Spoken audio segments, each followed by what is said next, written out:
Bago tayo magpatuloy mga brothers on the wheels, huwag niyo pong kalimutan mag-subscribe sa aking YouTube channel at i-click ang notification bell para ma-notify kayo sa mga bago kong episode.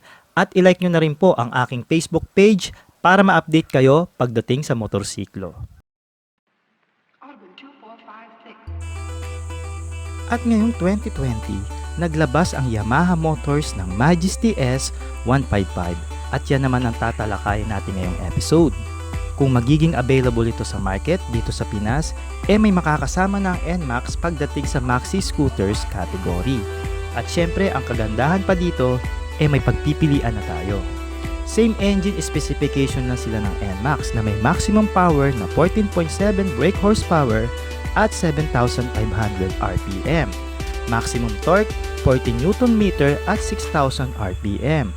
155cc engine, single cylinder, 4-stroke, liquid-cooled, single overhead cam, BBA or variable valve actuation, 4-valve, fuel injected at may konsumo na 45 km per liter na fuel consumption at mas tipid siya kumpara sa NMAX. Okay, tumungo naman tayo sa features ng Majesty S155. Ito ay naka-digital and analog combination panel.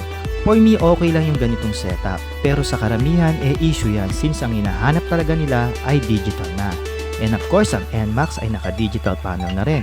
At yung 2020 model nila, meron pa siyang Yamaha Connect, which is makukunik mo ang yung cellphone kung may mga phone call ka or messages. Braking system, disc brake sa harap at likuran.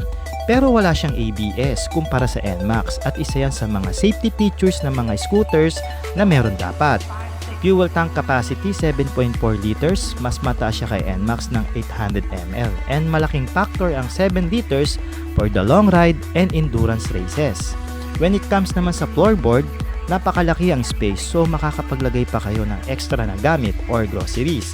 Sa suspension naman, naka-monoshock siya na nakapahiga at telescopic fork naman sa harapan.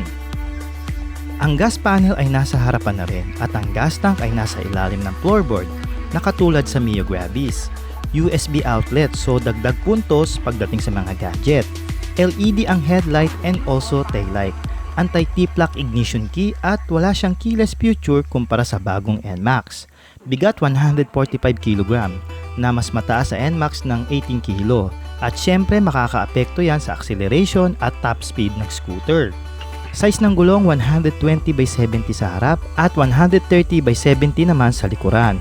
At 13 inches wheel mags at sigurado na magiging maganda ang higa at liko nito sa mga daanan.